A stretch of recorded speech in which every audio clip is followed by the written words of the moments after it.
Haleluya, puji nama Tuhan. Shalom Bapak Ibu yang terkasih. Puji Tuhan, kita kembali berjumpa pada pagi hari ini dalam ibadah Gereja Orang Beriman Palangkaraya.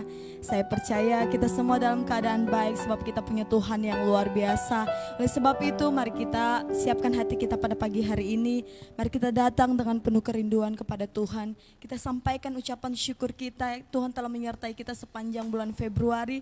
Tidak terasa kita ada di akhir bulan. Mari kita bersatu di dalam doa. Sungguh kami bersyukur buat penyertaan Tuhan yang sempurna dalam kehidupan kami. Sampai detik ini, sampai saat ini Engkau yang senantiasa ada bersama kami.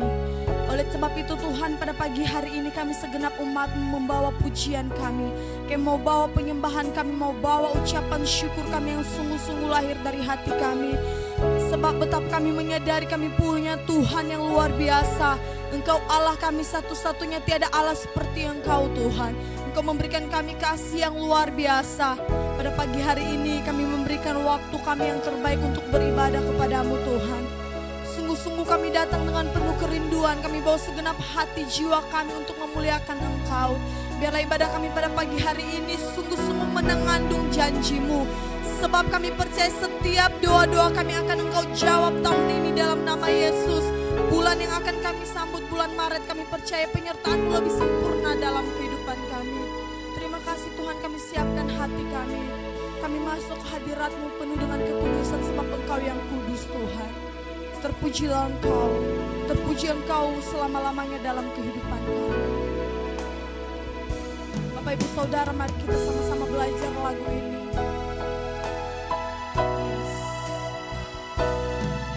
Bawaku terbang tinggi ke dalam kemuliaan-Mu.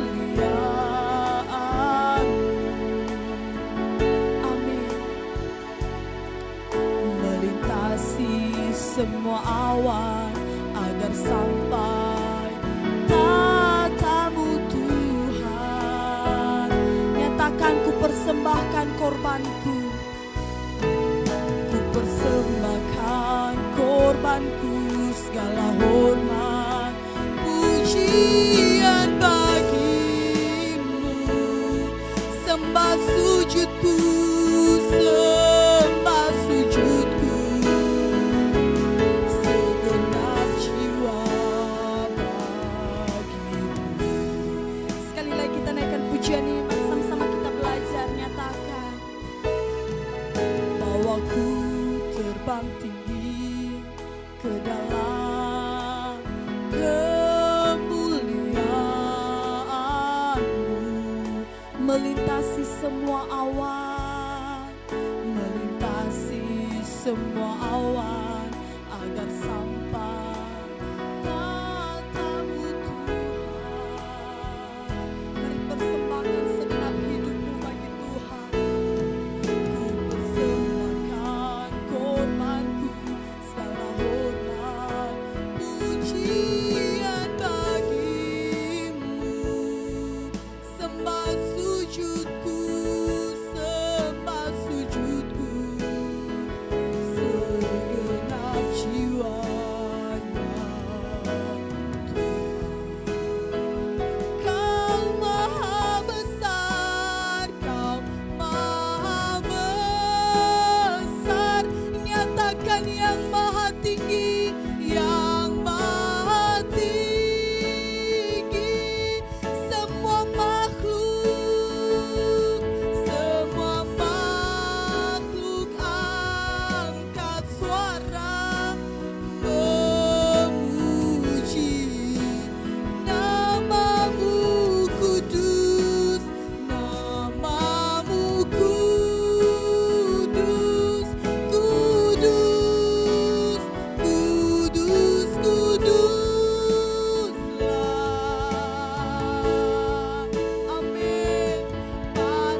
ini tujuan hidup kami Tuhan.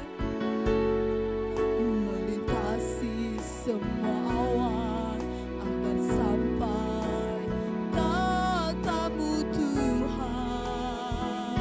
Kami persembahkan segenap hidup kami bagimu.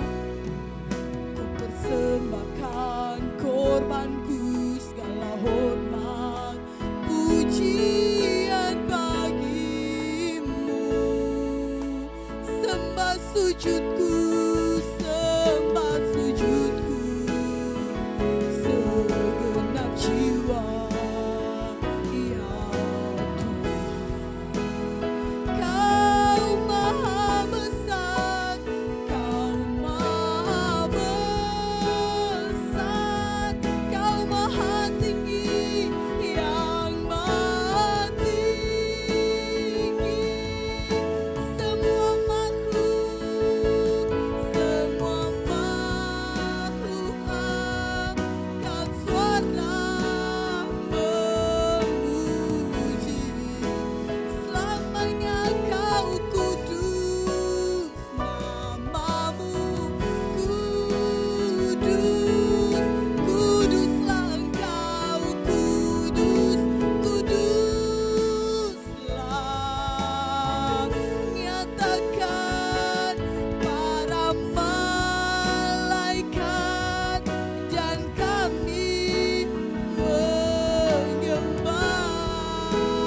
Kau maha besar, kau maha besar. Nyatakan dia yang maha tinggi, yang maha tinggi.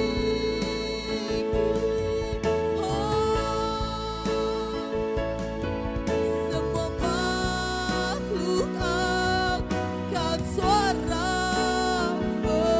memuji. Biarlah hadiratmu dipenuhi dengan pujian pagi hari ini Tuhan. Namamu kudus,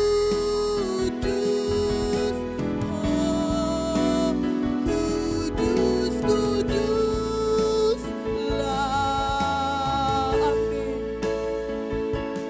Para malaikat dan kami menyembah.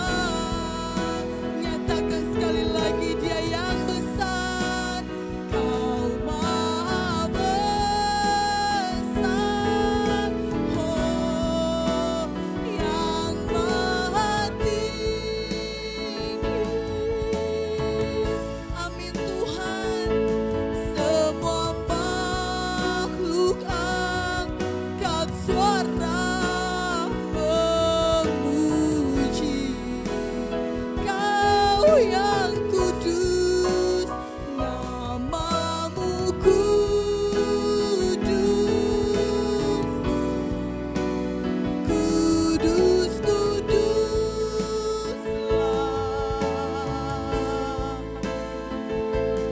Para malaikat dan kami menyembah.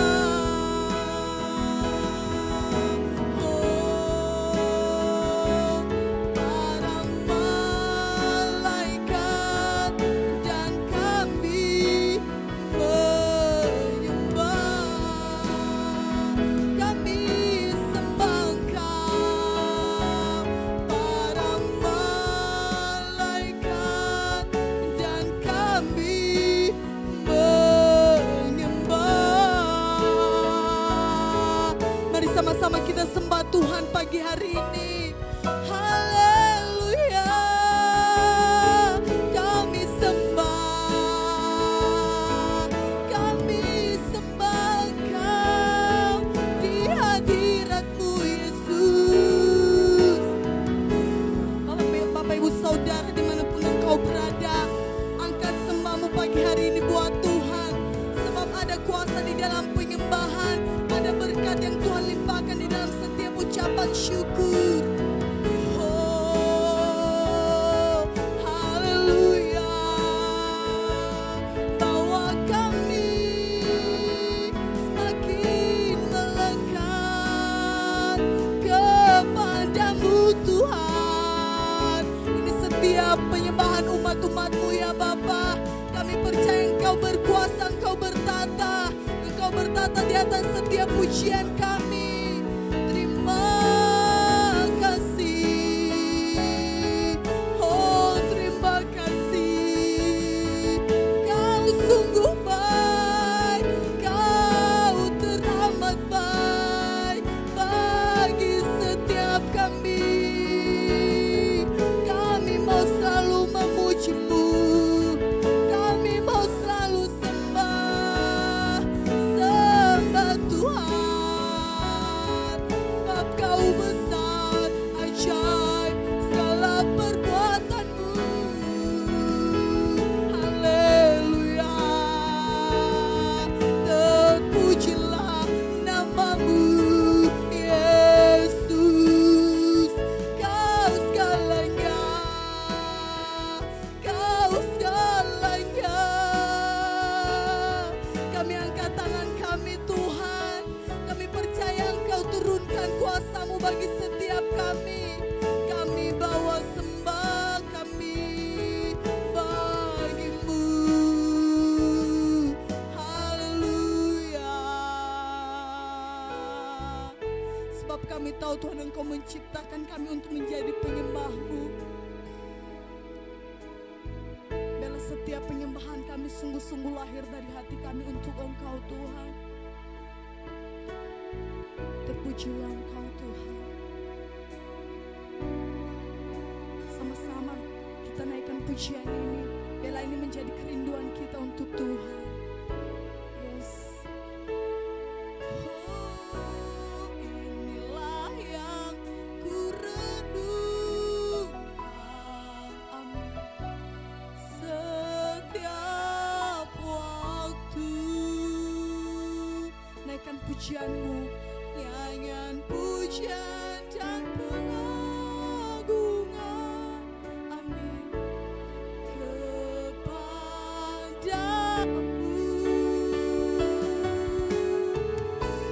Biarlah manis Kau dengar Tuhan, manis Kau dengar Tuhan, dan hatiku bersuka karena.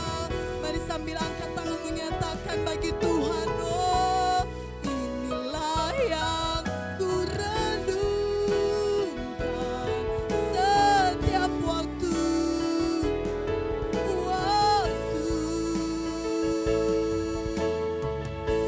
Nyanyian pujian dan pengagungan kepadamu.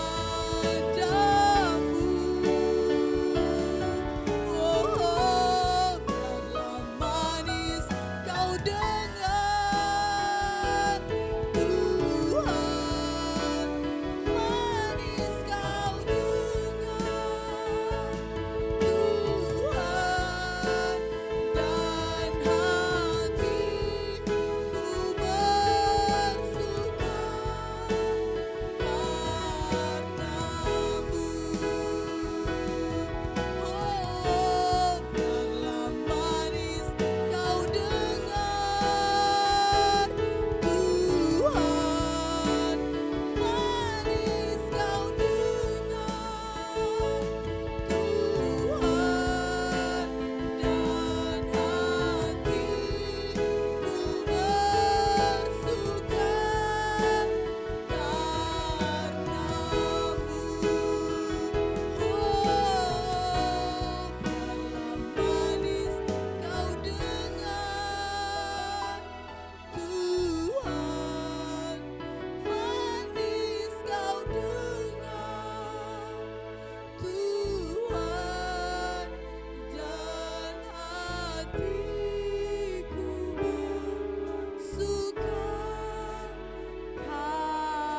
karena-Mu. Berikan sorak-sorak yang meriah buat Tuhan. Sungguh ini setiap kerinduan kami untuk senantiasa memuji menyembah Tuhan. Biar Engkau dengar manis Tuhan setiap pujian kami. Saat ini kami mau lebih lagi bersorak bagi nama Tuhan. Setiap kita yang siap menari melompat bagi Tuhan, sama-sama katakan amin. Saya undang kita semua untuk bangkit berdiri. Mari kita sambil bertepuk tangan, kita angkat pujian kita bagi Tuhan.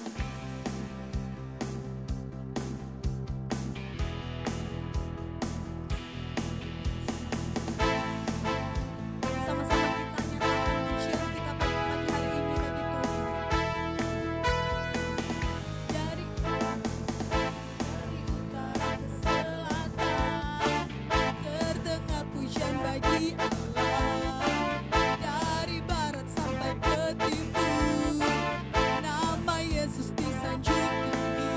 Dari pulau-pulau, lembah-lembah, gunung-gunung yang tinggi, nyatakan kemuliaannya, kemuliaannya disaksikan, kebesarannya dicintai. Panggil nama Yesus, Yesus, Yesus, nama Yesus, amin. Nama Yesus disanjung tinggi. Dari pulau-pulau, lembah-lembah, gunung-gunung yang tinggi. Sama-sama, Allahku dahsyat berkuasa, seluruh bumi sujud menyembah, tinggikan namamu. Allahku dahsyat berkuasa, seluruh bumi sujud menyembah, tinggikan namamu. Mari sekali lagi kita deklarasikan bahwa bumi penuh dengan kemuliaan Tuhan. Dari utara ke selatan, pujian bagi Allah. Dari barat sampai ke timur, nama Yesus disanjung tinggi. Dari pulau-pulau, lembah-lembah, gunung-gunung yang tinggi, nyatakan dari pulau-pulau, lembah-lembah, gunung. Sekali lagi deklarasikan dari pulau-pulau, lembah-lembah, gunung-gunung. Sama-sama naikkan pujian bagi Tuhan. Allahku dahsyat berkuasa, tinggikan namamu. Allahku dahsyat berkuasa, seluruh bumi sujud menyembah. Nyatakan Allahku dahsyat, Allahku dahsyat berkuasa, seluruh bumi sujud menyembah. Tinggikan namamu. Allahku dahsyat berkuasa, amin. Sujud menyembah. Sekali lagi deklarasikan, Allahku dahsyat berkuasa, amin. Seluruh bumi dipenuhi dengan kemuliaan Tuhan. Allahku dahsyat berkuasa, seluruh bumi sujud menyembah. Tinggikan namamu. Tinggikan namamu. Tinggikan namamu. Haleluya. Saya persilakan kita untuk duduk semua. Mari kita siapkan hati kita akan mendengarkan kebenaran firman Tuhan. Amin. Terima kasih Tuhan buat sukacita penuh yang Tuhan anugerahkan bagi setiap kami pagi hari ini. Saat ini kami siapkan hati kami Tuhan. Terima kasih. Mari kita naikkan pujian kita bagi Tuhan.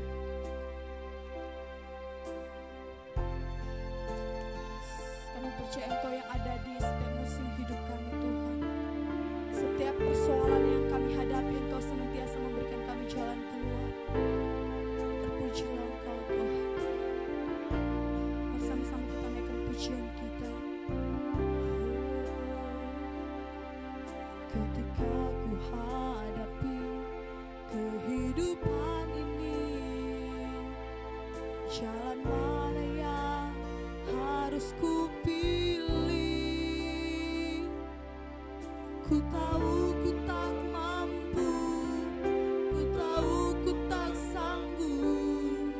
Hanya Kau Tuhan tempat jawabanku. Engkau yang senantiasa menyertai kami. Aku pun tahu ku tak pernah sendiri, sebab Engkau Allah yang menggendong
berikan sorak-sorai kepada Tuhan.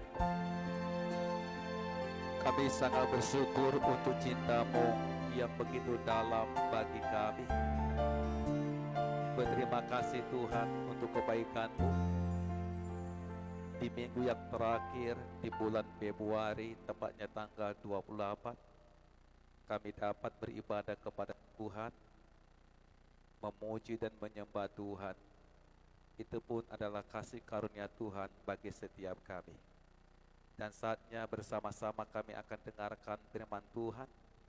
Kami yang berada di rumah Tuhan dan jemaat-jemaat Tuhan yang beribadah dari rumah masing-masing, hamba sungguh-sungguh memohon, urapilah setiap kami dalam nama Tuhan Yesus, agar firman yang Tuhan sampaikan kami dapat mengerti, melaluinya iman kami bertumbuh, kami dapat menjadi saksi Tuhan.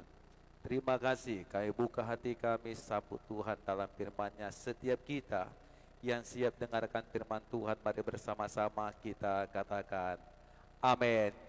Bapak Ibu semua, salam bagi kita semua. Senang berjumpa dengan Bapak Ibu. Saya percaya bahwa sampai hari ini Bapak Ibu dan kita semua adalah orang-orang yang sangat diberkati oleh Tuhan. Nah, hari ini kita akan belajar firman Tuhan dengan tema mengapa orang Kristen sakit. Ya, mungkin ini pertanyaan buat kita semua. Mengapa orang Kristen sakit? Nah, Bapak Ibu sidang jemaat yang diberkati, saya mau katakan bahwa beriman kepada Kristus bukan berarti akan membuat kita selalu sehat dan tidak pernah menderita sakit. Setuju katakan amin.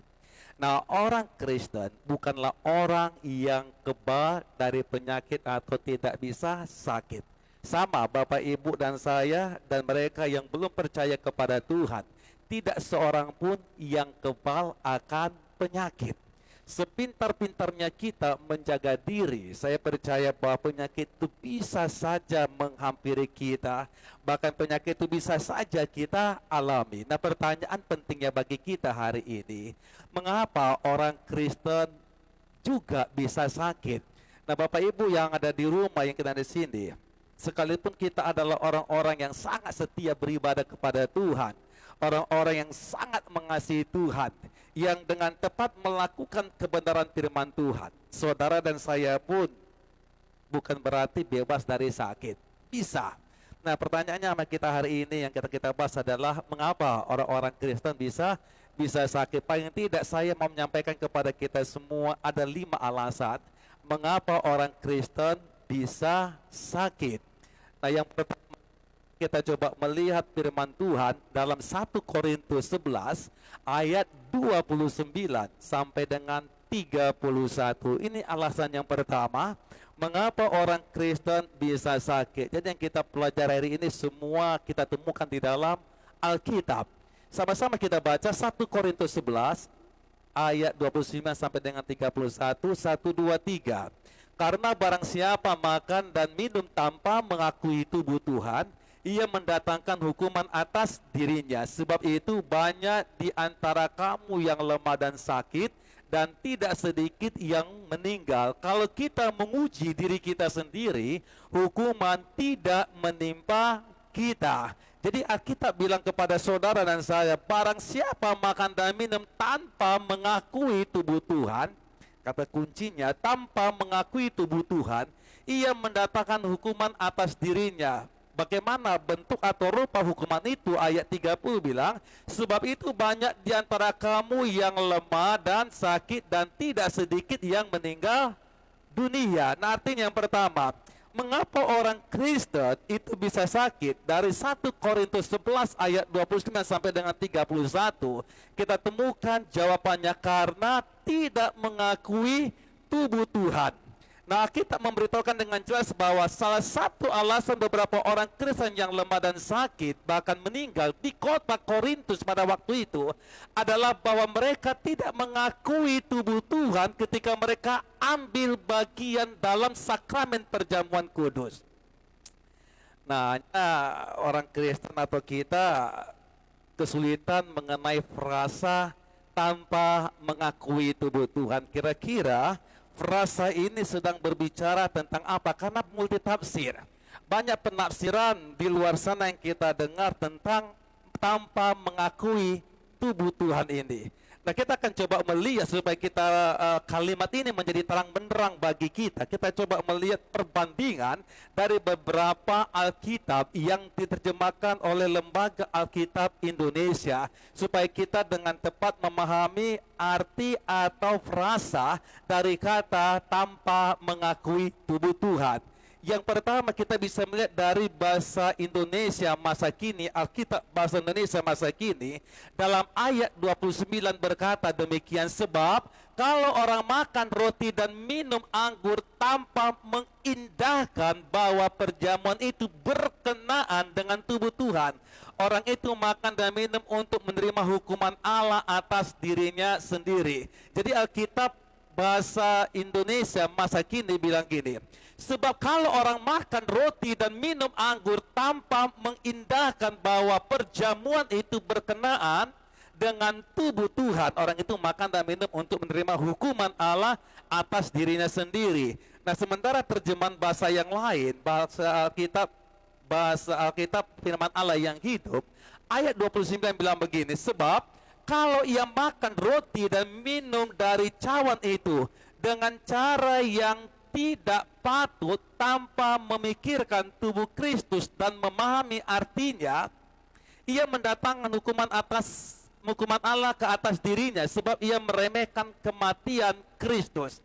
Jadi dia bilang begini, dengan cara yang tidak patut tanpa memikirkan tubuh Kristus dan memahami artinya. Jadi ada banyak orang saat ini terima tubuh Yesus nggak tahu artinya. Maka orang-orang yang demikian, Alkitab yang mengatakan bisa saja dia lemah, bisa saja dia sakit, bahkan meninggal dunia. Nah, yang tidak layak bukan mengacu kepada orang yang ikut ambil bagian, tetapi kepada cara ia ikut ambil bagian. Jadi bukan berarti kepada orang yang ikut ambil bagian, tapi caranya. Nah, dengan demikian saat kita perjamuan, kemudian tidak menghubungkan sama sekali dengan tubuh dan darah Yesus, tapi hanya untuk memuaskan keinginan makan dan minum, maka itulah maksud dari ayat ini. Jadi tidak ada hubungannya dengan tubuh Yesus, dengan darah Yesus. Alkitab bilang tadi berkenaan dengan tubuh Yesus, dengan darah Yesus. Atau ayat yang lain bilang mengakui tubuh dan darah Yesus. Tetapi orang-orang sementara makan minum perjamuan, dia sedang memuaskan hawa nafsunya. Nah, inilah orang-orang yang demikianlah sebenarnya yang akan menjadi lemah, sakit, bahkan meninggal. Contohnya ini, ada orang-orang ketika ambil perjamuan kudus, dia main-main, enggak serius. Yang kedua, ada orang-orang yang terima perjamuan kudus karena ingin minum anggur gratis. Karena di beberapa gereja memang anggur itu memiliki rasa dan mengandung alkohol. Jadi saya pernah ikut beberapa gereja, memang anggur perjamuan kudus itu anggur yang punya alkohol. Nah, bagi sebagian orang yang memang dia senang minum alkohol, maka waktu dilayankan perjamuan kudus, dia senang karena akan minum anggur gratis. Senang bukan karena dia akan bersatu dengan Tuhan. Senang bukan karena dia mengakui apa yang akan dia makan itu, dia makan tubuh Yesus, apa yang akan dia minum itu, dia minum darah Yesus. Tapi dia senang karena pada waktu perjamuan kudus itulah dia akan minum anggur gratis. Bahkan dalam satu diskusi dengan beberapa jemaat, kayak saya nggak sebutkan, pernah mereka bilang begini, Pak, biasanya kami ini kalau sudah minum di gereja saat posloki itu, Pak, buat kami ini sedikit. Jadi nanti kalau udah selesai, kami cepat-cepat ke belakang. Kenapa ke belakang? Karena memang di sana ada botol-botolan yang bisa kami minum sampai habis. Nah, kira-kira ada orang punya pemahaman seperti itu. Kalau perjamuan kudus artinya dia minum anggur gratis, kalau kurang karena memang porsinya sedikit pada waktu sakramen itu, lalu setelah selesai dia akan ke belakang, mungkin dia ke pastori, lalu bersama-sama dengan beberapa orang dalam kesepakatan, mereka minum anggur sepuas-puasnya. Dan itu yang pernah terjadi di jemaat Korintus. Nah, oleh sebab itu Alkitab bilang begini, alasan mengapa orang Kristen bisa sakit karena dia tidak mengakui tubuh Kristus. bahwa waktu perjamuan kudus dia sedang makan tubuh Yesus, minum darah Yesus. Nah, kita bersyukur bahwa gereja kita ini bukan saja mengakui apa yang kita minum darah Yesus, apa yang kita makan tubuh Yesus, namun kita juga mengakui dan mempercayai bahwa di dalam tubuh dan darah Yesus ada kuasa Tuhan untuk memulihkan. Jadi saya percaya bahwa ketika Bapak Ibu dengan benar mengikuti perjamuan kudus, dengan pikiran bahwa apa yang kita makan tubuh Yesus, apa yang kita minum darah Yesus, percayalah kuasa Allah di dalam tubuh dan darah Yesus akan menolong setiap kita. Dia akan menyembuhkan penyakit kita, dia akan memulihkan kita. Ini yang pertama. Yang kedua, mengapa orang Kristen bisa sakit? Kita temukan dalam 2 Korintus 12 ayat 7, 8 serta 9. 2 Korintus 12 ayat 7 sampai dengan 9. Sama-sama kita perdengarkan 1, 2, 3. Dan supaya aku jangan meninggikan diri karena penyataan-penyataan yang luar biasa itu, maka aku diberi suatu duri dalam dagingku, yaitu seorang utusan iblis untuk menggocok aku, supaya aku jangan meninggikan diri. Tentang hal itu aku sudah 3 kali berseru kepada Tuhan supaya utusan iblis itu mundur daripadaku. Tetapi jawab Tuhan kepadaku, cukuplah kasih karuniaku bagimu, sebab justru dalam kelemahanlah kuasaku menjadi sempurna. Sebab itu terlebih suka aku bermegah atas kelemahanku, supaya kuasa Kristus turun menaungi aku. Nah, ini firman ini disampaikan oleh Paulus, kesaksiannya secara pribadi. Oleh sebab itu alasan yang kedua mengapa orang Kristen bisa sakit dari 2 Korintus 12 ayat 7 sampai dengan 9, untuk mencegah kesombongan agar kuasa Tuhan bekerja dengan sempurna. Jadi kalau kita melihat Paulus ini hamba Tuhan yang luar biasa, rasul yang luar biasa, baik dalam sisi pengajaran juga dalam sisi karunia. Lalu Tuhan izinkan ada duri dalam dagingnya. Nah, apa maksudnya duri dalam daging? Nah, dalam 2 Korintus 7, ketika kita berkata Paulus menuliskan ada duri dalam dagingku, karena pernyataan yang luar biasa, maka aku diberi suatu duri. Maka kata duri ini dalam bahasa Yunani, itu diambil dari bahasa Yunani namanya skolops. Skolops ini punya arti pasak kayu atau duri besar. Nah, duri besar, jadi pasak kayu atau duri besar. Nah, duri yang dalam daging Paulus adalah skolops, yang menunjuk pada sesuatu yang besar dan sangat menyakitkan jika menusuk daging. Jadi dia seperti ada bongkahan dan itu sangat sakit. Jadi dia gambarkan seperti skolop, ada duri yang besar yang sedang menusuk. Artinya bahasa begini, kalau kita tafsirkan dalam bahasa kita, ini penyakit yang sangat membawa seseorang dalam penderitaan karena denyutnya luar biasa, seperti ada daging. Jadi dia gambarkan itu skolop. Jadi duri dalam daging, besar dan sangat menyakitkan. Tapi kita memang tidak diberitahu secara jelas apa maksudnya ketika Paulus katakan ada duri dalam daging. Tetapi dalam beberapa tafsiran, terutama di dalam satu terjemahan ya, Catholic Commentary on Holy Scripture, dia bilang begini ya, ini kutipan, bahwa duri dalam daging tersebut kemungkinan adalah penyakit seperti yang disebutkan dalam Galatia 4 ayat 13. Coba mari kita baca dulu Galatia 4 ayat 13. Ini tulisan Paulus. Jadi dia bilang begini, betul dia sakit. Jadi ini istilah duri dalam daging tulis Paulus, tapi itu menandakan dia sakit. Dan sakitnya itu seperti ditusuk oleh duri yang besar. Jadi sakit sekali pergerakannya, saya percaya dia seorang yang lambat sebenarnya.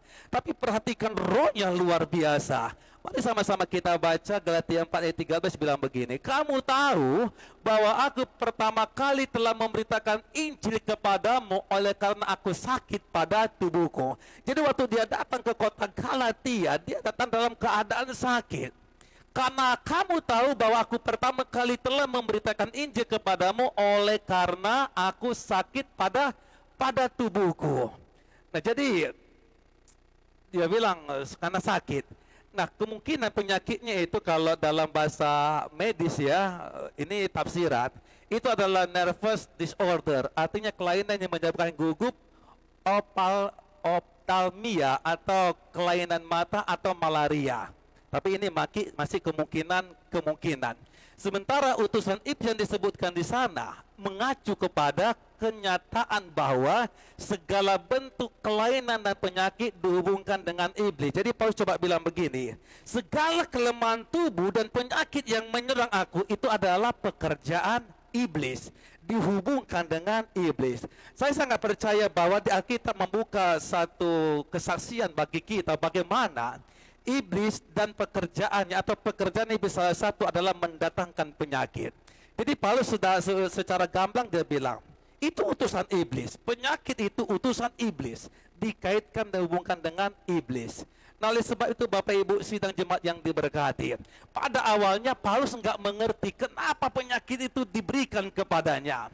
Namun ketika dia terus berdoa, maka dalam ayat 9 tadi Alkitab bilang, cukuplah kasih karuniaku kepadamu. Nah waktu dia mendengar suara Tuhan bahwa di dalam kelemahannya ada kasih karunia Tuhan yang besar, lalu ia mulai merubah cara pandangnya kepada Allah. Lalu dia bilang, supaya aku tidak meninggikan diri. Jadi ada hamba-hamba Tuhan, ada orang-orang benar, ada orang-orang saleh yang bukan karena dosa, yang bukan karena kesalahan, tapi sangat menderita secara sakit penyakit. Sesungguhnya kalau kita mengacu kepada apa yang dikatakan Paulus, Tuhan sedang merendahkan dia, supaya jangan dia meninggikan diri. Nah orang-orang sekarang terutama berkaitan dengan COVID, ada aja orang-orang yang ngomong, wah itu biasa saja COVID, kan begitu. Nggak takut, buat saya kita harus takut terhadap COVID. Jadi kalau saya nggak kena bukan berarti belum, kan begitu. Tapi saya percaya masih ada pagar perlindungan Tuhan bagi setiap kita. Yang setuju katakan amin. Jadi Allah sedang bilang begini, Paulus sedang bilang begini, terima kasih Tuhan, karena penyakit itulah aku tidak jadi meninggikan diri. Andai kata penyakit itu tidak ada padaku, mungkin aku orang yang sempurna, aku orang yang paling sombong. Kenapa? Karena begitu banyaknya mujizat. Bicara tentang pengajaran di antara 11 rasul yang lain, aku ini orang nomor 1. 13 kitab dalam perjanjian baru ditulis oleh Paulus. Sangat banyak, sementara rasul-rasul yang lain, rasul yang pertama kali bersama-sama dengan Yesus paling hanya bisa menulis 3 kitab, tapi Paulus 13 kitab. Jadi dia hamba Tuhan yang luar biasa. Dalam keluar biasaannya Tuhan coba rendahkan dia dengan memberikan penyakit. Jadi saudara, mari kita coba memikirkan sesuatu yang benar, persepsi yang benar. Kalau ada penderitaan sakit bukan karena dosa, anggaplah Tuhan sedang merendahkan diri kita di hadapan Tuhan, supaya kasih karunia Tuhan itu cukup bagi kita. Lewat kasih karunia Tuhan itu membuat Paulus semakin menjadi pribadi yang berdampak, bukan menjadi pribadi yang lemah. Jadi ada orang-orang kalau sakit dia jadi lemah, nggak bisa mengapa. Saya mau katakan, no, hari ini kita belajar dengan Paulus, kalau kita sakit dan lemah, anggaplah itu Tuhan sedang merendahkan diri kita, dan selanjutnya kita bisa menyaksikan kemurahan Tuhan. Ada kasih karunia Tuhan bagi setiap kita. Dan yang ketiga, kita coba melihat mengapa orang Kristen bisa sakit. Dalam ayat 42 ayat 5, Ayub 42 ayat 5, jika sudah menemukannya, mari sama-sama kita mendengarkan. 1, 2, 3. Hanya dari kata orang saja aku mendengar tentang engkau, tetapi sekarang mataku sendiri memandang engkau. Nah ini Ayub terakhir, pasal terakhir. Setelah dia dipulihkan, mau dipulihkan. Setelah dia bertanya jawab sama Tuhan, berkeluh kesah, akhirnya dia bilang begini kepada Tuhan, hanya dari kata orang saja aku mendengar tentang engkau, tetapi sekarang mataku sendiri memandang engkau. Apa artinya bagi kita? Nah buat saya, bagian yang ketiga ini, mengapa orang Kristen bisa sakit? Agar punya pengenalan pribadi atau pengalaman pribadi dengan Tuhan. Nah bicara tentang Ayub, tentu kita bisa membayangkan adanya bentuk ujian yang tidak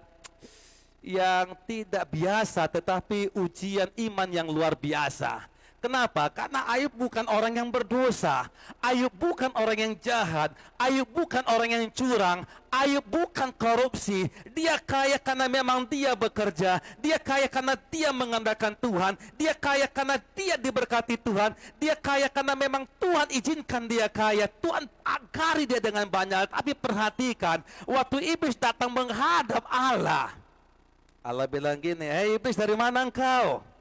Iblis bilang, jalan-jalan Tuhan. Kalian gak hambaku Ayub? Ya lihat, dia orang setia. Ya benar setia Tuhan, karena engkau pagar dia. Coba cabut pagarmu, pasti dia mengutuk engkau. Apa kata Tuhan? Aku serahkan dia ke dalam tanganmu, tapi jangan ambil nyawanya. Lalu Tuhan izinkan setan hancurkan kehidupan Ayub. Pertama dihancurkan ekonominya Ayub. Semua harta bendanya habis. Sapi, kambing, dombanya lenyap, rumahnya terbakar, semuanya hancur. Yang kemudian keluarga. Bagaimana anak-anaknya itu mati dalam satu hari. Belum lagi istrinya tidak siap menerima Ayub dalam penderitaan. Lalu bilang gini, kutuk itu ayahmu, kutuk itu Allahmu Ayub. Lalu matilah engkau. Dalam masa sosial, dia punya beberapa teman yang baik. Nah, teman-temannya itu satu persatu mulai menghakimnya, bilang dia berdosa, kamu Ayub berdosa. Dan selanjutnya yang paling tragis, saya kira Tuhan izinkan setan itu membuat Ayub sakit. Dia menderita penyakit yang luar biasa, ada seperti merah-merah dalam tubuhnya, dan itu sangat gatal. Sebab itu dalam Ayub 2 ayat 7, dia gesek-gesek pakai beling karena gatalnya. Namun Bapak Ibu sidang jemaat yang dimuliakan Tuhan, setelah beberapa waktu panjangnya, dia mulai agak-agak imannya lemah. Lalu Tuhan datang dalam pasal 30 dan seterusnya bertanya jawab dengan Ayub. Akhirnya Ayub 42 ayat 5 tadi kita tahu. Dulu dari kata orang saja aku mendengar tentang Kau Tuhan, tapi sekarang aku mengalami Engkau Tuhan. Nah, saudara-saudara yang diberkati oleh Tuhan, mengapa orang Kristen bisa sakit? Alasan ketiga, supaya orang Kristen itu punya pengenalan atau pengalaman pribadi dengan Tuhan. Nah, hari ini banyak kita lihat orang-orang Kristen ngomong begini. Banyak orang mengenal Tuhan hanya dari apa kata orang. Orang bilang Tuhan itu penyembuh, tapi kata orang, nah waktu dia sakit, dia bukan datang sama Tuhan, tapi dia datang sama setan. Dia datang sama dukun. Kenapa? Karena memang orang lain Tuhan itu penyembuh, tapi dia nggak yakin. Tapi kalau dia ngomong sama orang Tuhan itu penyembuh, tapi dia nggak meyakini. Ada banyak orang bilang Tuhan itu penolong, tapi waktu dia dalam kesulitan, dia juga cari dunia untuk menolongnya. Dia juga cari manusia, andalkan manusia untuk menolongnya. Nah, Tuhan mau bilang begini, kalau engkau sakit, Tuhan sedang izinkan kau untuk menerima pengalaman pribadi dengan Tuhan. Tuhan mau kau mengenal dia secara pribadi, engkau mengalami Tuhan dalam hidupmu. Ini yang ketiga. Bagaimana dengan yang keempat? Mari coba sama-sama kita baca Yohanes 9 ayat 1 sampai dengan 3. Ini alasan keempat, mengapa orang Kristen bisa sakit. Yohanes 9 ayat 1, 2, dan 3 sama-sama kita baca. Waktu Yesus sedang lewat, ia melihat seorang yang buta sejak lahirnya. Murid-muridnya bertanya kepadanya, Rabi, siapakah yang berbuat dosa? Orang ini sendiri atau orang tuanya sehingga ia dilahirkan buta? Jawab Yesus, bukan dia dan bukan juga orang tuanya, tetapi karena pekerjaan-pekerjaan Allah harus dinyatakan di dalam dia. Jadi suatu waktu dia sama muridnya sedang akan memasuki ke bait Allah. Di pinggir jalan ada orang yang sedang sakit. Lalu orang buta. Lalu murid-murid yang bilang gini, Guru, siapa yang berdosa? Orang ini kah atau orang tuanya? Maka jawab Yesus bilang gini, bukan dia, bukan juga orang tuanya, tetapi pekerjaan-pekerjaan Allah harus dinyatakan di dalam dia. Oleh sebab itu alasan yang keempat, kenapa orang Kristen bisa sakit, agar pekerjaan-pekerjaan Allah dinyatakan di dalam dirinya. Nah, bicara tentang pekerjaan Allah, buat saya ini bicara tentang kesembuhan ilahi, bicara tentang mujizat. Orang-orang Kristen hari ini banyak mengalami mujizat. Kenapa? Karena saya percaya firman ini. Jadi kalau Bapak Ibu sakit, kalaupun sakitmu sakit batuk flu, tapi engkau meyakini ada kuasa mujizat, engkau enggak minum obat, tapi engkau minta kesembuhan Allah itu. Saya mau katakan batuk flu juga dipakai untuk menyatakan pekerjaan Allah. Yang setuju katakan amin. Jadi saudara hari ini engkau yang sedang sakit, engkau buka hatimu, siapkan dirimu, tambahkan imanmu, dan berkata, aku percaya penyakit ini Tuhan akan nyatakan pekerjaannya, mujizat akan aku alami. Yang terakhir, mari kita melihat dalam 2 Raja-Raja 13 ayat 14. 2 Raja-Raja 13 ayat 14. Jika sudah menemukannya, bersama-sama kita perdengarkan 1, 2, 3. Ketika Elisa menderita sakit yang menyebabkan kematiannya, datanglah Yoas Raja Israel kepadanya dan menangis oleh karena dia, katanya, Bapakku, kereta Israel dan orang-orangnya yang berkuda. Nah, bagian A bilang begini, ketika Elisa menderita sakit yang menyebabkan kematiannya. Maka yang kelima, yang terakhir, yang bisa kita pelajari hari ini sesungguhnya banyak. Tapi hari ini kita cukup belajar sampai 5. Yang kelima, yang terakhir, mengapa orang kita bisa sakit? Sakit itu adalah cara Tuhan untuk memanggil pulang orang yang dikasihi. Setuju, katakan amin. Saudara-saudara, tidak ada seorang pun yang tidak akan mati di dunia ini. Nah, orang mati itu caranya banyak. Salah satu caranya bagi orang Kristen melalui penyakit. Elisa bukanlah seorang biasa. Betul ya? Elisa ini hamba yang luar biasa. Dalam pelayanannya beberapa peristiwa mujizat besar pernah terjadi. Elisa pernah menghidupkan kembali putra seorang perempuan Sunem yang telah berbaik hati menyediakan kamar tidur berdinding batu di sebelah atas rumahnya sebagai tempat Elisa kalau berkunjung ke desa itu atau ke kota itu. Jadi dia pernah bangkitkan orang mati. Nah, Elisa juga kita tahu cerita ini sangat terkenal tentang bagaimana dia menyembuhkan seorang panglima Naaman. Melalui hujan suruh tuh orang tuh panglima itu mandi di sungai Jeriko, celupkan tubuhnya 7 kali maka kulitnya seperti kulit bayi. Ketika percaya panglima itu celup 7 kali dia bangun jadi tair kulitnya seperti kulit bayi. Namun perhatikan, dia pun mati dengan cara sakit. Jadi sakit itu bukan kutukan.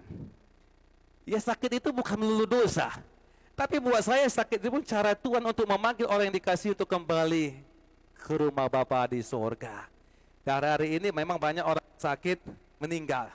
Ya, doa saya orang yang sakit meninggalnya dalam pertobatan. Supaya sorga terbuka baginya. Jadi sakit itu bukanlah sesuatu yang menakutkan. Karena kita manusia. Dan Tuhan izinkan sakit itu untuk dia panggil kita. Namun saya percaya masih ada mujizat bagi kita. Yang setuju katakan amin. Segera ini firman yang perlu sampaikan kepada kita semua. Doa saya firman ini menguatkan kita semua. Nah, Bapak Ibu sidang jemaat yang diberkati Tuhan, kita akan mempersembahkan persembahan kita. Dan nanti sembari kita mempersembahkan persembahan kita, kita juga akan mendengarkan kesaksian dari seorang anak Tuhan yang bernama Pak Indra Gunawan yang disembuhkan dari sakit COVID. Bagaimana peristiwanya kita akan dengarkan, namun sebelumnya mari kita berdoa. Bapa, terima kasih hamba sudah sampaikan firman-Mu. Berkatilah kami, mampukan kami untuk memahaminya, agar ketika Tuhan izinkan kami sakit, kami benar dalam menyikapi sakit, benar di dalam mencari kesembuhan, benar di dalam memahami Allah, benar di dalam memahami sakit itu sendiri. Dalam nama Tuhan Yesus Kristus, hamba berdoa sementara kami mendengarkan firman tadi, kuasa Allah bekerja bagi umat Tuhan yang sementara ini sedang sakit. Dan sama-sama kami akan mempersembahkan persembahan syukur kami. Tuhan berkati dalam nama Tuhan Yesus Kristus. Hamba berdoa setiap persembahan yang kami persembahkan menjadi taburan yang baik, benih yang baik, dan Tuhan berkenan untuk mengembalikannya melalui pekerjaan usaha. Dengan berkat 30, 60, bahkan 100 kali ganda, maka dengan sukacita kami akan mempersembahkannya dalam nama Yesus. Bapak Ibu sembari mempersembahkan persembahan kita dengan kesaksian ini, bagi Bapak Ibu yang ada di rumah boleh mempersembahkan persembahan melalui rekening gereja, dan bagi jemaat gereja yang beriman boleh menghantarkannya kepada sekretaris gereja. Selama mempersembahkan persembahan kita, mari kita dengarkan kesaksian ini. Shalom. Perkenalkan, nama saya Indra Gunawan. Saya jemaat gereja orang beriman yang sekarang saya berdomisili di Bontang, Kalimantan Timur. Tepatnya kami sudah 8 bulan meninggalkan Palangkaraya karena kami ditempatkan dengan jabatan baru di salah satu BUMN. Izinkan saya memberikan kesaksian selama kami menderita sakit penyakit akibat terjangkit virus corona dan dapat sembuh serta dapat melaluinya akibat karena berkat dan karunia Tuhan kita Yesus Kristus. Saya sebenarnya kurang begitu mengerti juga saya sebenarnya terjangkitnya di mana, tetapi awal mulanya karena ada sakit yang akhirnya timbul masuknya virus ini melewati sakit penyakit itu.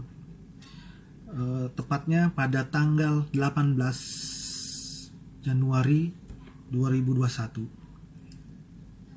Saya merasa kurang enak badan. Lalu pada keesokan harinya tanggal 19 Januari 2021, saya melakukan PCR secara mandiri.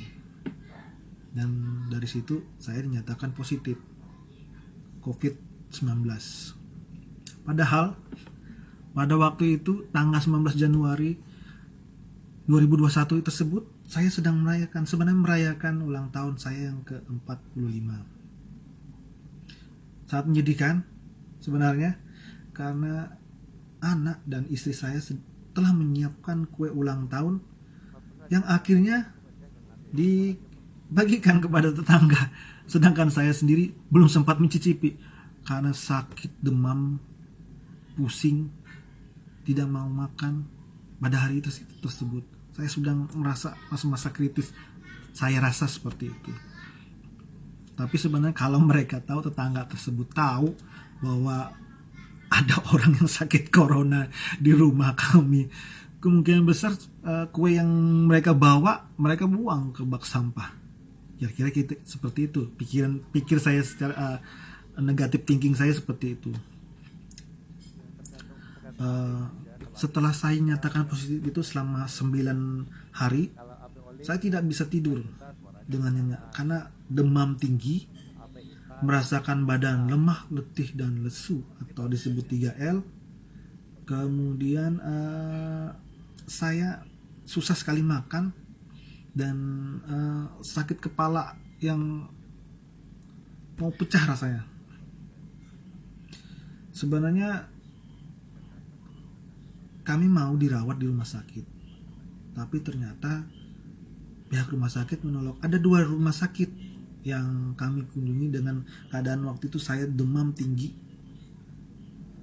yang menolak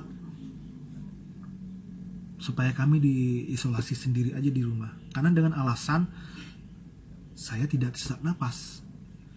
Tapi gejala memang ciri khas COVID memang ada pada diri saya, cuman rumah sakit menganggap itu masih bisa ditanggulangin oleh pasien itu sendiri dengan cara pengobatan yang pemberian obat demam, karena saya tidak ada sesak napas, keluhan sesak napas. Karena yang rata-rata yang dirawat di rumah sakit tersebut adalah orang-orang yang sudah merasakan sesak napas, walaupun demam tinggi juga ada sesak napas. Sesak napas itu yang membuat rumah sakit menerima mereka dengan walaupun ruangan pada saat itu juga full dan banyak yang sudah dirawat, sudah masuk tapi diselasar, belum masuk ke dalam ruangan. Nah, karena itulah mereka menolak kami untuk dirawat di rumah sakit supaya diisolasi di dalam rumah. Pada saat PCR yang tanggal 19 Januari tersebut,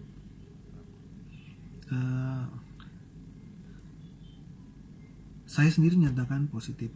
Lalu kemudian saya meminta istri saya juga akhirnya PCR kebutuhan dan dilaporkan ke dinas kesehatan. Lalu sama dinas kesehatan tersebut, istri dan anak saya dilakukan PCR. Ternyata pada tanggal 25 Januari 2021 istri saya dinyatakan positif corona. Sedangkan anak kami syukur negatif. Bisa dibayangkan kalau misalnya kami bertiga, saya, istri, dan anak positif akibat virus ini, sedangkan kami isolasi mandiri di rumah. Keluarga dekat ataupun orang tua nggak ada. Gimana dengan anak kami? Itu yang kadangkala waktu itu membuat saya stres dan penyakit itu nambah.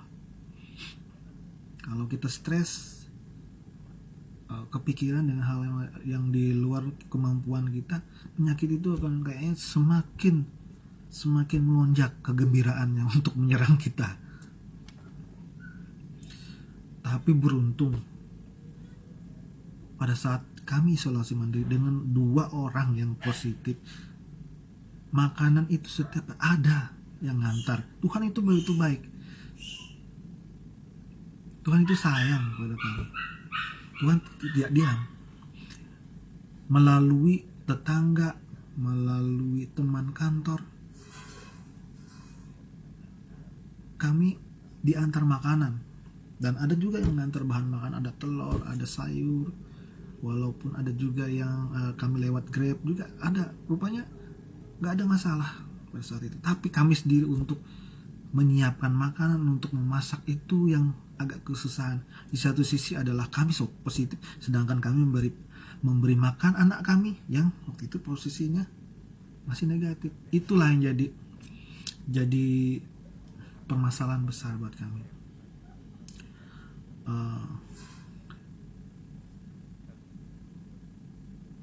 Di dalam masa sakit ini, setiap malam kami memohon di dalam doa agar sakit penyakit kami disembuhkan dan kami dipulihkan. Kadang-kadang saya berpikir, apakah Tuhan marah kepada saya, pada kami, sehingga sakit penyakit ini Tuhan biarkan menimpa kami. Sambil terbaring, saya teringat kisah tentang Ayub di dalam Perjanjian Lama yang berulang kali saya baca. Sampai saya berkesimpulan, Tuhan membiarkan segala sesuatu terjadi sesuai dengan kekuatan dan kemampuan kita. Dan tidak melebihi itu. Buat apa marah kepada Tuhan? Buat apa kecewa? Apalagi mengutuk Tuhan dan lain sebagainya. Tuhan melakukan atau membiarkan ini terjadi agar kita datang kepadanya. Karena dialah Bapa penolong kita. Tidak ada jalan lain selain Dia yang berkuasa atas segalanya. Saya pikir seperti itu dari pembacaan firman tersebut yang baca berulang-ulang kali. Tapi beberapa kali kami swab masih dinyatakan positif sampai swab yang keempat, yaitu pada tanggal 9 Februari 2021. Mungkin sekitar 20 harian setelah itu kami masih dinyatakan positif. Lalu kami berpikir, oh, kami punya keluarga di Palangkaraya. Akhirnya kami kontak ke pihak keluarga di Palangkaraya. Ternyata ada di asrama haji Palangkaraya, dan itu punya rumah sakit umum daerah kota yang ada di Kelampangan. Di situ ada. Puji Tuhan, kami mendapatkan kamar yang terbaik. Sedangkan mungkin teman-teman yang lain yang masuk juga, orang lain yang masuk juga di situ, mungkin dapat ada kamar yang seperti bangsal, yang banyak orangnya, bisa 5 atau 10 orang di dalamnya. Sedangkan kami di kamar sendiri dengan yang posisi AC, TV, apa lengkap, dengan tidak ada masalah. Yang mungkin ada masalah sedikit-sedikit masih bisa kami kerjakan, masih bisa, tidak ada gangguan atau kendala. Sempat kemudian kadang saya berpikir selama isolasi di asrama haji tersebut, oh Tuhan, kenapa penyakit ini gak sembuh-sembuh? Segala macam obat kami minum, baik herbal ataupun medis, apalagi berdoa memohon kepada Tuhan untuk memperoleh kesembuhan. Apalagi yang kurang Tuhan? Kembali lagi saya teringat tentang bacaan di dalam Perjanjian Lama, di dalam kitab Yosua, di mana Tuhan memberikan penyertaan kepada bangsa Israel dalam menaklukkan bangsa-bangsa yang di tanah Kanaan. Tuhan hadir memberikan kekuatan dan tuntunan kepada bangsa Israel untuk kembali ke tanah perjanjian. Tuhan sangat luar biasa. Saya berpikir Tuhan dikisahkan dalam kitab tersebut memang hadir dan hidup membimbing umatnya. Akhirnya saya berpikir, saya yakin pasti sembuh. Saya yakin saya dengan istri saya pasti sembuh. Itu sekitar hari yang ke-30 hari saya. Dalam waktu sampai ke 35 hari kami berusaha berdoa, berusaha olahraga, kami tidak stres, kami selalu berpikir positif, kami yakin pasti sembuh. Akhirnya tepatnya pada hari yang ke-35 hari, yaitu pada tanggal 22 Februari, kami melakukan swab PCR yang ke-6. Puji Tuhan, kami nyatakan negatif. Anak saya pas saya sampaikan itu, waktu itu saya titipkan di tempat neneknya. Oh, senang luar biasa. Oh, Tuhan, puji Tuhan, puji Tuhan, puji Tuhan, puji Tuhan, puji Tuhan. Sedangkan ada juga pasien yang lain sampai 9 kali PCR masih nyatakan positif. Apa sih kurangnya mereka? Kelihatan sehat, tapi ternyata masih diperiksa secara laboratorium, hasilnya masih positif. Sedangkan kami hari 35 hari PCR yang ke-6, kami akhirnya nyatakan sembuh. Kami nyatakan negatif COVID-19. Puji Tuhan, puji Tuhan, puji Tuhan. Singkat cerita, dari kesaksian ini dapat kami simpulkan bahwa pertama, kita harus selalu dekat dan berserah kepada Tuhan apapun persoalan kehidupan kita. Ya. Kedua, kita harus mengucap syukur kepada Tuhan dalam setiap perkara. Tuhan pasti menolong kita, pasti. Yakin itu. Kemudian yang selanjutnya, yang ketiga, Tuhan tidak pernah membiarkan ujian melebihi kemampuan kita. Tetap bertekun dalam doa dan permohonan. Jangan bersungut-sungut ataupun menyalahkan Tuhan. Tunggu dan imani doa dan permohonan kita yang telah kita ucapkan. Yang keempat, penyakit yang disebabkan virus corona ini jangan membuat kita lemah ataupun takut ataupun stres. Kita yakin pasti sembuh. Dengan kita melaksanakan, pertama kita harus melakukan protokol kesehatan atau 4M yang telah disampaikan oleh pemerintah. Dan itu harus dilakukan disiplin. Dan yakin kita pasti sembuh.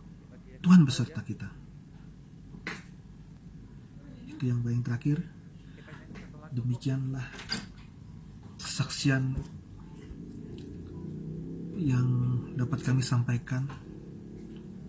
Kiranya Tuhan memberkati kita semua. Amin. Puji Tuhan.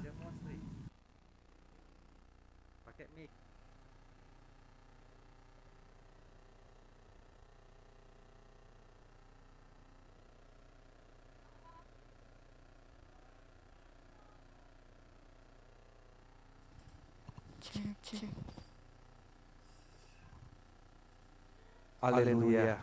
Jadi Bapak Ibu sidang jemaat yang diberkati oleh Tuhan, saya percaya bahwa jika kita disembuhkan, saya percaya bukan hanya karena medis dan obat-obatan, tetapi ada kasih karunia Tuhan di sana.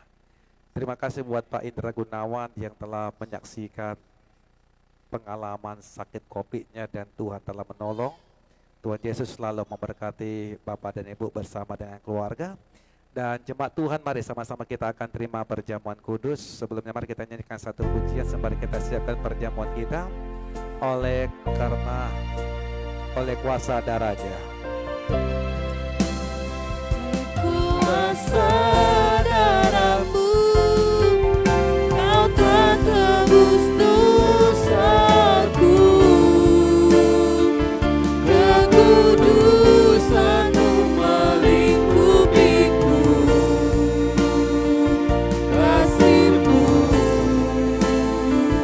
mengalir memelihara hidupku.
kita akan terima perjamuan kudus. Kita percaya bahwa apa yang kita makan tubuh Yesus, kita minum darah Yesus. Dan firman Tuhan juga menyatakan bahwa di dalam tubuh dan darahnya ada kuasa untuk memulihkan, menyembuhkan, memberkati setiap kita, seperti yang tertulis dalam Wahyu 12 ayat 11, darah Yesus mengalahkan si jahat.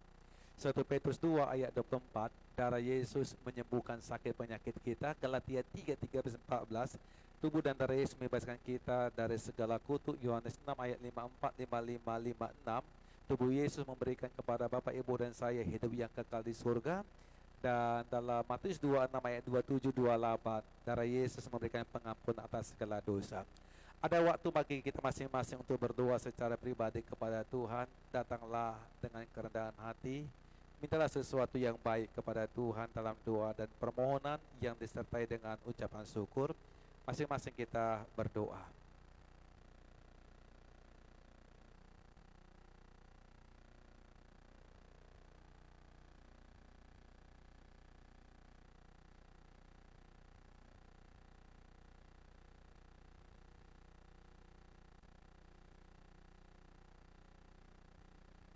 Terima kasih Bapa di surga, masing-masing kami telah berdoa. Dalam nama Yesus kami percaya, maka kami minta hari ini Tuhan berkenan atasnya. Dalam nama Yesus dan menjawabnya. Saatnya layakkan kami untuk ambil bagian dalam sakramen perjamuan kudus. Dalam nama Tuhan Yesus Kristus. Haleluya. Amin. Sekarang kita semua boleh bangkit berdiri. Firman Tuhan berkata dalam 1 Korintus 11 ayat 23 dan 24, sebab apa yang telah kuteruskan kepadamu telah kuterima dari Tuhan, yaitu bahwa Tuhan Yesus pada malam waktu ia diserahkan mengambil roti, dan sesudah itu ia mengucap syukur atasnya, ia memecahkannya dan berkata, inilah tubuhku yang diserahkan bagi kamu, perbuatlah ini menjadi peringatan akan aku. Mari kita angkat tinggi di atas kepala, bersama-sama kita berdoa. Kami bersyukur, berterima kasih melalui tubuh Tuhan Yesus Kristus yang terpecah di atas kayu salib. Kami bersama keluarga mendapatkan hidup yang kekal di surga. Kami bersama dengan keluarga diselamatkan. Inilah tubuh Tuhan Yesus Kristus. Kami makan dalam nama Tuhan Yesus Kristus. Amin. Mari kita makan bersama-sama.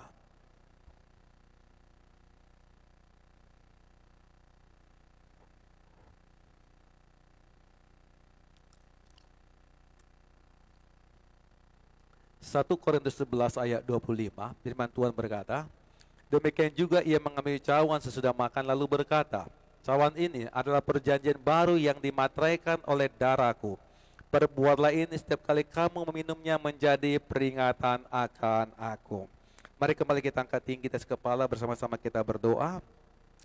Kami bersyukur, berterima kasih melalui darah Tuhan Yesus Kristus yang tercurah di atas kayu salib. Maka segala dosa kami telah diampuni, segala penyakit kami telah disembuhkan. Kami bersama keluarga diberi kuasa menang atas roh jahat, atas kuasa kegelapan. Kami bersama keluarga dibebaskan dari segala kutuk. Kami bersama keluarga diberkati, baik dengan berkat jasmani juga berkat rohani. Inilah darah Tuhan Yesus Kristus kami minum. Dalam nama Tuhan Yesus Kristus. Amin. Mari kita minum bersama-sama.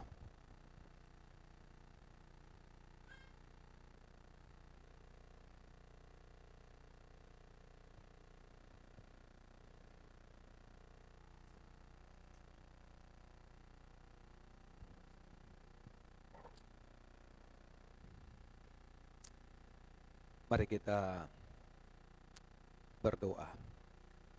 Kami berterima kasih Tuhan untuk kelayakan dari Tuhan atas setiap kami, sehingga kami boleh ambil bagian dalam sakramen perjamuan kudus.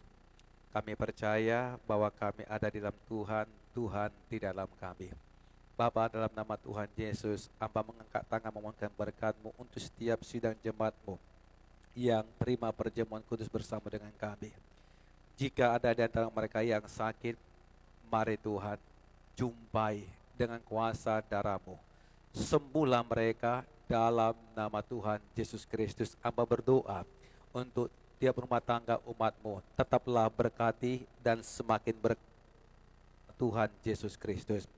Hamba berdoa Tuhan lewat bisnis pekerjaan, Tuhan berkati dalam nama Tuhan Yesus. Buatlah apa yang mereka kerjakan berhasil keuangan mereka semakin hari semakin baik, dalam nama Tuhan Yesus Kristus. Hamba berdoa untuk setiap pribadi, baik suami, istri, anak-anak. Tuhan berkati mereka menjadi pribadi-pribadi yang takut akan Tuhan dan mengasihi Tuhan. Tiap-tiap anggota rumah tangga dapat hidup saling mengasihi, mencintai, mengampuni. Dalam nama Tuhan Yesus Kristus, hamba berdoa untuk mereka yang masih pelajar, mahasiswa, berkati mereka dengan roh pandai, roh cerdas. Dalam nama Tuhan Yesus Kristus. Berdoa buat Asri, buat Olive yang menyelesaikan studi mereka di tingkat strata S1 sarjana. Tuhan berkati, mampukan mereka untuk menyelesaikan skripsi mereka dengan baik dalam nama Tuhan Yesus Kristus. Sehingga ini juga mereka akan menerima wisuda dalam Tuhan Yesus Kristus. Berkati juga Tuhan gereja orang beriman di Palangkaraya bahkan di Kasongan. Pakailah gereja ini sebagai alat Tuhan untuk menyampaikan firman Tuhan, memberitakan Injil, untuk menjangkau dan memenangkan jiwa-jiwa, untuk menghadirkan kerajaan Allah, menghancurkan setiap pekerjaan roh jahat dalam nama Tuhan Yesus Kristus. Terima kasih Tuhan, secara khusus kami berdoa untuk Pak Indra Guna bersama dengan ibu anak mereka Deyang. Tuhan tetap pelihara berkati Tuhan Yesus Kristus. Terima kasih Engkau sudah sembuhkan mereka dari sakit COVID-19 dan mereka akan beraktivitas kembali seperti biasanya.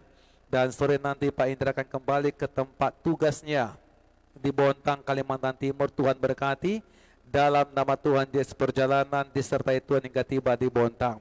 Terima kasih. Doa kami juga untuk kota raya diberkati oleh Tuhan, bangsa kami Indonesia diberkati oleh Tuhan. Doa kami untuk tenaga kesehatan, Tuhan berkati dalam nama Tuhan Yesus Kristus. Lindungilah mereka, lindungi keluarga mereka. Kami tolak terpapar COVID-19 dalam nama Tuhan Kristus.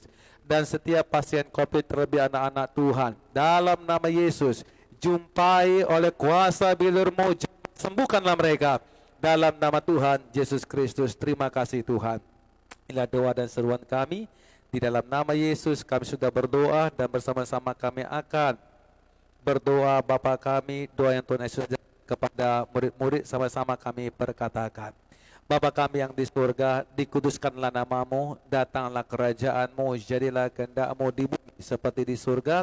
Berikanlah kami pada hari ini makan cukupnya, dan ampunilah kami akan kesalahan kami seperti kami juga mengampuni orang yang bersalah kepada kami. Dan janganlah membawa kami ke dalam pencobaan, tetapi lepaskanlah kami daripada yang jahat. Mempunyai kerajaan dan kuasa dan kemuliaan sampai selama-lamanya. Amin. Selamat hati kita kepada Tuhan, kita akan terima berkat Tuhan. Akhirnya Tuhan memberkati engkau dan melindungi engkau. Tuhan menyinari engkau dengan wajah-Nya dan memberi engkau kasih karunia. Tuhan menghadapkan wajah-Nya kepadamu dan memberi engkau damai sejahtera. Pulang dan bawalah berkat damai sejahtera dari Allah Bapa, cinta kasih dari anaknya Tuhan Yesus Kristus, dan persekutuan yang kekal bersama dengan Tuhan Roh Kudus menyertaimu, menyertai keluargamu dan keluargaku mulai hari ini hingga Maranatha Tuhan Yesus datang kali kedua. Setiap kita yang telah terima berkat Tuhan ini, mari bersama-sama kita katakan amin. Tuhan Yesus memberkati kita. Informasi pelayanan gereja orang beriman Palangkaraya, kami tetap mengundang Bapak Ibu pada hari Kamis pada pukul Jumat. Kita akan bersama-sama beribadah dalam ibadah dengan nama program Inheritance God's Family. Kita masuk di dalam pembahasan kedua dari buah roh. Saya percaya bahwa memahami, mengenal buah roh ini sangat penting bagi kita, karena salah satu tolak ukur kedewasaan rohani kita saat kita mengenakan buah roh itu dalam kehidupan. Ini mengundang Bapak Ibu supaya bisa hadir dan bersama-sama menjalankan waktu untuk kita boleh mendengarkan firman Tuhan. Tetap diselenggarakan secara online pada pukul 9. Kami kembali mengundang Bapak Ibu untuk boleh hadir beribadah bersama dengan kami. Doa kami Bapak Ibu dan kita semua diberkati sepanjang minggu. Salam, Tuhan Yesus memberkati kita semua.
Tuhan adakah syukur bagimu. Terima kasih Yesusku buat anugerah yang Kau beri. Sebab hari ini Tuhan adakah syukur bagimu. Terima kasih Yesusku buat anugerah yang Kau beri. Sebab hari ini Tuhan adakah syukur bagimu. Terima kasih Yesusku buat anugerah yang Kau beri. Sebab hari ini Tuhan adakah syukur bagimu. Terima kasih Yesusku buat anugerah yang Kau beri. Sebab hari ini Tuhan adakah syukur bagimu. Terima kasih Yesusku buat anugerah yang Kau beri. Sebab hari ini Tuhan adakah syukur bagimu. Terima kasih Yesusku buat anugerah yang Kau beri. Sebab hari ini Tuhan adakah syukur bagimu. Terima kasih Yesusku buat anugerah yang Kau beri. Sebab hari ini Tuhan adakah syukur